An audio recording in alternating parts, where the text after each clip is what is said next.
그러면은 그 다음 페이지를 넘겨서 자, 이 페이지를 한번 보시도록 하겠습니다. 이 페이지를. 자, 그 기본 유형 첫 번째 겁니다. 문제 한번 읽어볼게요. 효진이와 소영이가 2,000원을 나누어 가지려고 합니다. 효진이가 소영이보다 500원 더 많이 가질 때 두 사람은 각각 얼마를 가져야 합니까?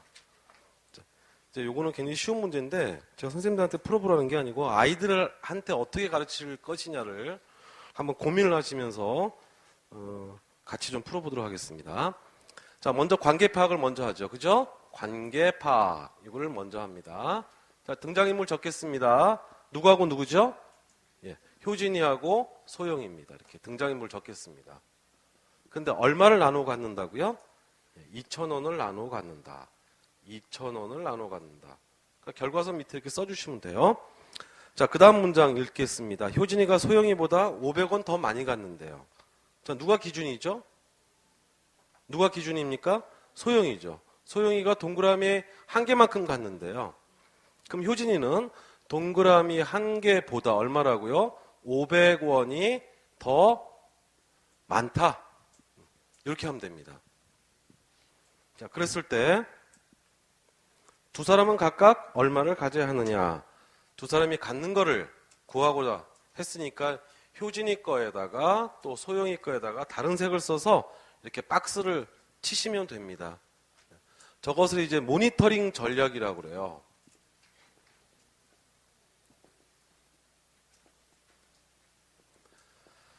이제 초등학생들이기 때문에 하다 보면은 지금 내가 뭐 하고 있는지를 몰라요. 열심히 하다가도 순간순간 다시 한번 문제를 리뷰할 수 있게. 내가 지금 뭐 하고 있지? 모니터는 자기 스스로를 모니터하는 전략이 중요합니다. 그게 습관이 돼야 돼요. 자, 그 다음에 이제 그림 그리기를 하겠습니다. 그림 그리기. 자, 여기까지는 동그라미 2개 해당하죠. 그 다음에 요 꼬리가 또 있네요. 얼마입니까? 꼬리가 500원입니다. 따라서 이 전체는 2,000원입니다. 2,000원.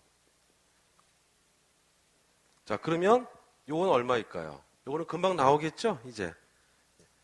여기까지가 2,000원이었으니까 꼬리를 빼주니까 1,500원이 나옵니다. 자, 동그라미 2개가 1,500원입니다. 따라서 동그라미 한 개는 얼마일까요? 동그라미 한 개는 750원이 되겠죠. 동그라미 한 개는 750원입니다. 자, 수식 쓰기를 한번 하겠습니다. 수식 쓰기. 동그라미 한 개에다가 동그라미 또 한 개를 더하니까 동그라미 2개가 나오죠. 그 다음에 2,000원에서 빼기 500원을 하니까 얼마 나옵니까? 1,500원이 나옵니다. 이제 초등학교 2학년이나 3학년 아들 그 지도를 하다 보면은 이 연산에서 자꾸 틀린 애들이 있죠. 연산에서. 근데 연산에서 그렇게 자주 틀리면 다시 말해서 잔실수를 많이 하면 수학의 흥미를 잃어요. 문제집에 1번서부터 쭉 있는데 쭉쭉쭉 가 있어 봐요. 그 어린 마음이 얼마나 가슴 아프겠습니까? 또 그걸 또 뭐 막아준답시고 어떤 분들은 또 세모 또 이렇게 하고 그러는데 근본적인 치유가 안 돼요. 그럼 잔실수 많이 하는 어떻게 하느냐? 반드시 자리값 개념 알게요. 이 선을 쳐가지고서 실수를 안 하게 자꾸 훈련시키는 방법밖에 없습니다. 근데 우리나라 애들 뿐만이 아니고 사실은요. 미국의 아주 수학 교육학자 중에 유명한 학자가 있습니다. 애실락이라는 이 사람이 초등학생들의 오류 패턴을 조사를 해봤어요. 오류 패턴. 제가 이제 그 선생님들하고 원장님들 정말 부탁드리고 싶은 것이 뭐냐면 제가 그 사무실에 앉아 있으면은 전화가 많이 와요. 저희들 이번 그 나학기 그 2학기 개념편 교재가 답박스가 없습니다. 답박스가. 근데 이제 일반적으로 답박스를 여기 딱 모아놓잖아요. 나중에 이제 풀이가 구구절절 들어가고 또 답박스 모아놓고 풀이 구구절절 들어가고. 근데 물론 이제 선생님들 많이 일이 많으시고 바쁘시고 그러셔서 이 답박스만 보고 애들 답한 거 그냥 답만 채점하고 마시는데 조금 시간이 걸려도요. 학원이 경쟁력을 갖고 살아남기 위해서는 얘가 단순 연산이지만 왜 틀렸나를 사실은 채점하시는 과정에서 보시고 나서 아이들에 대한 통찰력을 반드시 가지셔야 돼요. 그냥 채점만 하시고 끝나시면 절대 안 됩니다. 왜 제가 그런 말씀 드리냐면 이 애쉬럭이라는 사람이 한 15년 동안 아이들, 초등학생들의 오류 패턴을 조사를 해봤어요. 우리나라 애들뿐만이 아니고 전 세계 애들을. 그랬더니 아주 놀라운 두 가지 사실을 발견했습니다. 하나는 아이들이 틀리더라도 자기들 나름대로 상당히 체계적이래요. 참 아이러니컬하죠. 체계적이면서 과학적이래요. 비교적. 틀렸긴 하지만. 네. 그런데 이게 문제가 아니고요. 정작 문제가 되는 것은 바로 두 번째 사실입니다. 아이들의 이 오류 저지르는 게 굉장히 오래 지속된대요. 어느 한순간에 끊어주셔야 돼요, 선생님들. 어느 한순간에. 그래서 이 자리값, 또 십진법, 이걸 잘 모르는 학생들이 자주 그러거든요. 그래서 그런 아이들한테는 처음에는 애도 고통스럽고 힘들지만 나중에 한 달, 적어도 최소한 한 달 정도만 이렇게 훈련을 나가면은 잔실수가 뭐 거의 없어집니다. 잔실수가. 그러니까 잔실수를 많이 해서 그 수학 포기한 애들 의외로 많아요. 왜? 오늘 쪽지 시험 봤는데 또 틀렸어. 자기는 나름대로 했는데. 그렇다고 또 모르는 것도 아니에요. 이번 주 또 그래. 다음 주 또 그래. 에이, 수학 어려워. 싫어. 막 이런단 말이에요. 그거를 어느 한순간에 반드시 끊어 주셔야만 합니다. 끊어 주셔야만 해요.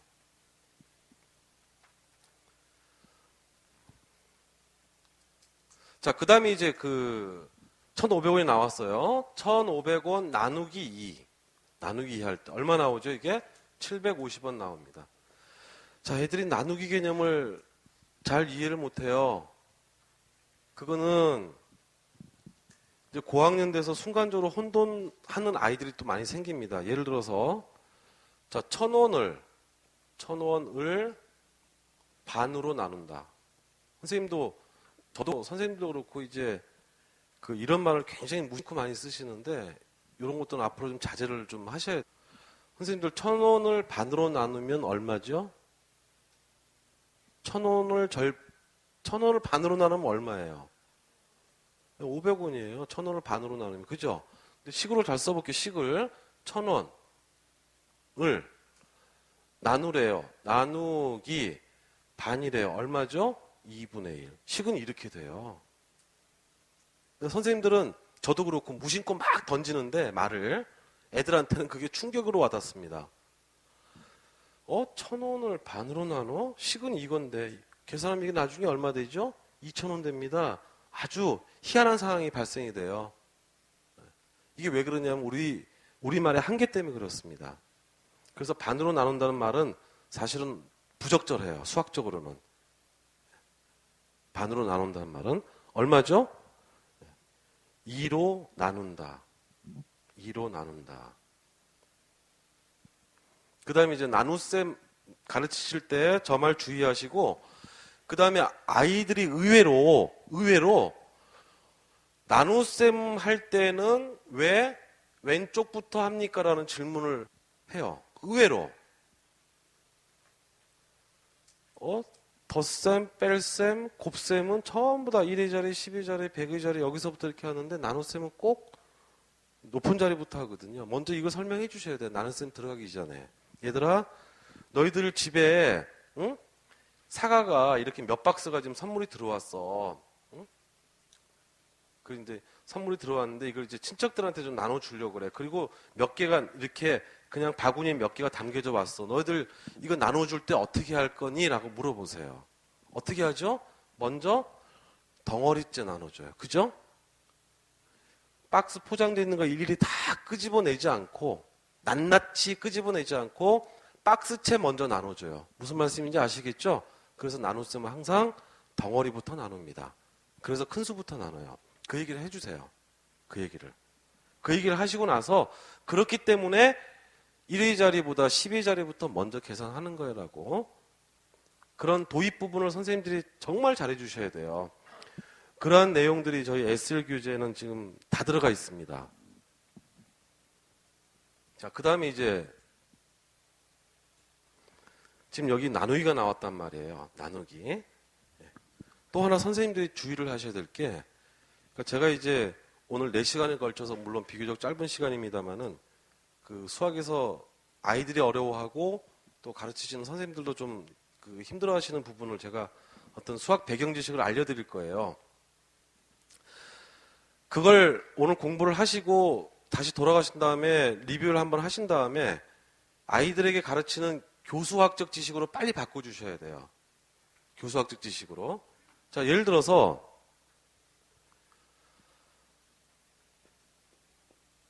중학교 1학년 올라가면은 소금물의 농도에 대한 걸 배워요. 1차 방정식 활용해서. 근데 애들이 거기만 들어갔다 하면 헤매기 시작합니다. 소금물 농도에 대해서는. 근본적인 것을, 원초적인 것을 해결을 해 주셔야 돼요. 그 원초적인 게 뭐냐면요. 5% 소금물하고 7% 소금물을 섞어서 어쩌고 저쩌고 해서 6% 소금물을 만들었대요. 아니면 뭐 예를 들어서 이렇게 할게요. 5% 소금물하고 7% 소금물 섞어서 9%라고 그럴까요? 9%? 네. 9% 소금물 섞어서 8%의 소금물을 몇 g을 만들었대요. 근데 애들이 이걸 풀려고 하니까 일단은 비이컵 모양을 또 그려놔요. 그 다음서부터는 안 풀립니다. 그 다음서부터는. 왜 그러느냐? 지금까지 자기네들이 배운 이러한 숫자들, 5% 소금물 합쳐서 9% 소금물 하면은 8%가 아니고 한 10 몇 프로 나와야 되는데 이놈의 또 엉뚱하게 8%니까 벌써 거기서부터 감이 안 잡히는 거예요. 벌써. 그러니까 숨이 칵 막히니까 뭔가 원초적인 게 해결이 안 되니까 애들이 개념을 못 받아들이는 겁니다. 개념을. 지금까지 공부해온 40cm에다가 50cm 합치면 얼마죠? 45. 아주 룰루랄라 했었어요. 그죠? 40g하고 5g 합치니까 45g 룰루랄라 했었어요. 사실은 저희 딸내미한테 물어봤습니다. 야, 40도씨하고 5도씨 합치면 어떻게 되겠니? 무심코 45도씨. 한번 잘 생각해 보세요. 40도씨는 뜨뜻한 물입니다. 뜨거운 물이에요. 5도씨는요. 냉수예요. 섞으면 어떻게 될까요? 그때그때 다릅니다. 이 얘기를 해주셔야 돼요. 얘들아, 온도뿐만이 아니고 40% 소금물 무지하게 짜지, 5% 소금물 요거는 싱겁지, 두 개 합쳐 무심코 애들이 45% 그러거든요. 45% 소금물은요, 이거는 소금물이 아니고 완전 진액입니다. 진액. 그런데 짠 것하고 싱거운 거 합치면 어떻게 돼요? 약간 싱거워집니다. 근데 더 진해질 수가 없어요. 더 진해질 수가 없습니다. 그 이유에 대해서 선생님들이 수학 배경 지식을 충분히 갖고 계셔야 돼요. 이게 나눗셈이 나와서 그렇습니다. 지금 제가 드리는 말씀이.